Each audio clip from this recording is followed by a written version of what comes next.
రాష్ట్ర వ్యాప్తంగా RTA check పోస్టులపై ACP అధికారుల సోదాలు జరుగుతున్నాయి. కరీంనగర్, నల్గొండ, సిద్దిపేట, రంగారెడ్డి జిల్లాలోని ఆర్టీఏ కార్యాలయాల్లో ఏసీపీ అధికారులు సోదాలు కొనసాగుతున్నాయి. ఆదిలాబాద్ జైనత్ మండలంలో బోరజ్ చెక్పోస్ట్, భద్రాద్రి కొత్తగూడెం జిల్లా అశ్వారావుపేట చెక్పోస్టులలో ఏసీబీ అధికారులు ఆకస్మిక తనిఖీలు చేపట్టారు.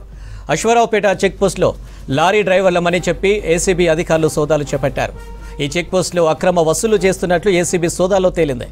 రికార్డులో ఉన్న నగదుకు, సోదాల్లో ఉన్న నగదుకు పొంతన లేదని అక్కడి అధికారులపై ఆగ్రహం వ్యక్తం చేసింది ఏసీబీ. ఎక్కడికక్కడే తనిఖీలు చేపట్టిన ఏసీబీ అధికారులు ఆఫీసులో రికార్డులను పరిశీలిస్తున్నారు. రాష్ట్ర వ్యాప్తంగా ఆర్టీఏ చెక్ పోస్టులపై ఏసీబీ అధికారుల సోదాలు జరుగుతున్నాయి. కరీంనగర్, నల్గొండ, సిద్దిపేట, రంగారెడ్డి జిల్లాలోని ఆర్టీఏ కార్యాలయాల్లో ఏసీబీ అధికారులు సోదాలు కొనసాగుతున్నాయి. ఆదిలాబాద్ జైనత్ మండలం బోరజ్ చెక్పోస్ట్, భద్రాద్రి కొత్తగూడెం జిల్లా అశ్వారావుపేట చెక్పోస్టులలో ఏసీబీ అధికారులు ఆకస్మిక తనిఖీలు చేపట్టారు. అశ్వారావుపేట చెక్పోస్టులో లారీ డ్రైవర్లమని చెప్పి ఏసీబీ అధికారులు సోదాలు చేపట్టారు. ఈ చెక్పోస్టులో అక్రమ వసూలు చేస్తున్నట్టు ఏసీబీ సోదాలో తేలింది. రికార్డులో ఉన్న నగదుకు, సోదాలో ఉన్న నగదుకు పొంతన లేదని అక్కడి అధికారులపై ఆగ్రహం వ్యక్తం చేసింది ఏసీబీ. ఎక్కడికక్కడే తనిఖీలు చేపట్టిన ఏసీబీ అధికారులు ఆఫీసులో రికార్డులను పరిశీలిస్తున్నారు. రాష్ట్ర వ్యాప్తంగా ఆర్టీఏ చెక్ పోస్టులపై ఏసీబీ అధికారుల సోదాలు జరుగుతున్నాయి. కరీంనగర్, నల్గొండ, సిద్దిపేట, రంగారెడ్డి జిల్లాలోని ఆర్టీఏ కార్యాలయాల్లో ఏసీబీ అధికారులు సోదాలు కొనసాగుతున్నాయి. ఆదిలాబాద్ జైనత్ మండలం బోరజ్ చెక్పోస్ట్, భద్రాద్రిగూడెం జిల్లా అశ్వారావుపేట చెక్పోస్టులలో ఏసీబీ అధికారులు ఆకస్మిక తనిఖీలు చేపట్టారు. అశ్వారావుపేట చెక్పోస్టులో లారీ డ్రైవర్లమని చెప్పి ఏసీబీ అధికారులు సోదాలు చేపట్టారు. ఈ చెక్పోస్టుల్లో అక్రమ వసూలు చేస్తున్నట్లు ఏసీబీ సోదాలో తేలింది. రికార్డులో ఉన్న నగదుకు, సోదాలో ఉన్న నగదుకు పొంతన లేదని అక్కడి అధికారులపై ఆగ్రహం వ్యక్తం చేసింది ఏసీబీ. ఎక్కడికక్కడే తనిఖీలు చేపట్టిన ఏసీబీ అధికారులు ఆఫీసులో రికార్డులను పరిశీలిస్తున్నారు. రాష్ట్ర వ్యాప్తంగా ఆర్టీఏ చెక్ పోస్టులపై ఏసీబీ అధికారుల సోదాలు జరుగుతున్నాయి. కరీంనగర్, నల్గొండ, సిద్దిపేట, రంగారెడ్డి జిల్లాలోని ఆర్టీఏ కార్యాలయాల్లో ఏసీబీ అధికారులు సోదాలు కొనసాగుతున్నాయి. ఆదిలాబాద్ జైనత్ మండలం బోరజ్ చెక్పోస్ట్, భద్రాద్రి కొత్తగూడెం జిల్లా అశ్వారావుపేట చెక్పోస్టులలో ఏసీబీ అధికారులు ఆకస్మిక తనిఖీలు చేపట్టారు. అశ్వారావుపేట చెక్పోస్టులో లారీ డ్రైవర్లమని చెప్పి ఏసీబీ అధికారులు సోదాలు చేపట్టారు. ఈ చెక్పోస్టులో అక్రమ వసూలు చేస్తున్నట్లు ఏసీబీ సోదాలో తేలింది.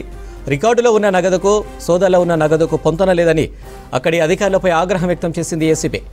ఎక్కడికక్కడే తనిఖీలు చేపట్టిన ఏసీబీ అధికారులు ఆఫీసులో రికార్డులను పరిశీలిస్తున్నారు. ఇక దీనికి సంబంధించి మరిన్ని డీటెయిల్స్ వెంకటేష్ కరీంనగర్ నుంచి అందిస్తారు. వెంకటేష్.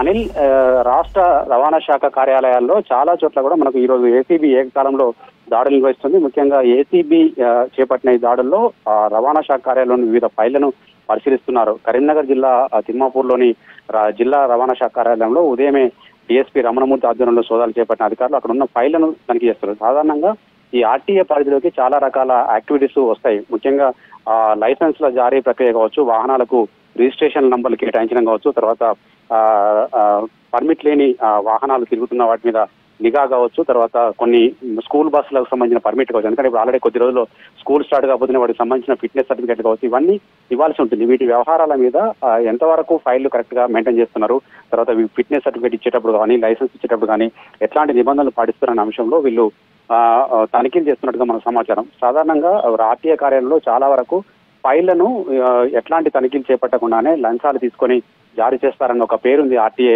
శాఖ మీద. అట్లాంటి అపవాదుల నేపథ్యంలో ఈ రోజు చేపట్టిన సోదాలు చాలా కీలకంగా మారినాయి. ఉదయం నుంచే ఇక్కడ సోదాలు చేపట్టిన అధికారులు దాంట్లో ఉన్న ప్రతి ఫైల్ ను కూడా క్షుణ్ణంగా పరిశీలిస్తున్నారు. ఎంతవరకు వాటిని పెండింగ్ లో ఉన్నారు, నిబంధనల మేరకు లైసెన్స్ జారీ కావచ్చు, తర్వాత రిజిస్ట్రేషన్ ప్రక్రియకు సంబంధించిన ఫిట్నెస్ సర్టిఫికేట్లు కావచ్చు, ఇవన్నీ కరెక్ట్ గా జారీ చేశారా లేదా, అన్ని రకాల డాక్యుమెంట్లను వాళ్ళ నుంచి తీసుకున్నారా లేదా అనే విషయంలో పరిశీలన చేస్తున్నారు. చాలా వరకు ముఖ్యంగా కొన్ని ఉదాహరణలు తీసుకుంటే డ్రైవింగ్ లైసెన్స్ జారీ చేసేటప్పుడు లర్నింగ్ లైసెన్స్, తర్వాత పర్మనెంట్ లైసెన్స్ ఇస్తారు. లర్నింగ్ లైసెన్స్ అయినా పర్మనెంట్ లైసెన్స్ ఇచ్చినప్పుడు లర్నింగ్ టైంలో వాహనదారుడు 2 వీలర్ కావచ్చు, 4 వీలర్ కావచ్చు, లేకుంటే హెవీ వెహికల్ కావచ్చు, ఆ నడిపే వాళ్లకు కనీస ట్రాఫిక్ పరిజ్ఞానం ఉందా లేదా అనే అంశాల మీద ఒక పరీక్ష నిర్వహిస్తారు. కానీ ఎట్లాంటి పరీక్ష నిర్వహించకుండానే సర్టిఫికేట్లు జారీ చేయడం చాలా వరకు జరుగుతూ ఉంది. వాటిని ఎంతవరకు ఫాలో అవుతున్న విషయంలో ఇక్కడ అదేవిధంగా పర్మనెంట్ లైసెన్స్ ఇచ్చేటప్పుడు వాహనాలు స్వయంగా అక్కడ నడిపించి చూసి లైసెన్స్ జారీ చేయాల్సి ఉంటుంది. అదేవిధంగా మనకు వాహనాల ఫిట్నెస్, వాహనాన్ని అక్కడికి తెప్పించుకొని పరిశీలించి ఎంతవరకు ఇది కండిషన్ లో ఉంది అనే విషయంలో వాటికి ఫిట్నెస్ సర్టిఫికేట్ ఇవ్వాల్సి ఉంటుంది. ఇవన్నీ విషయంలో ఎంతవరకు అధికారులు విషయంలో తనిఖీలు చేస్తున్నారు, ఎక్కడైనా ఇల్లీగల్ యాక్టివిటీ కానీ లేకుంటే లంచాలకు సంబంధించిన యాక్టివిటీ కూడా జరిగి ఉంటుందన్న కోణంలో కూడా పరిశీలన చేస్తున్నారు అనిల్.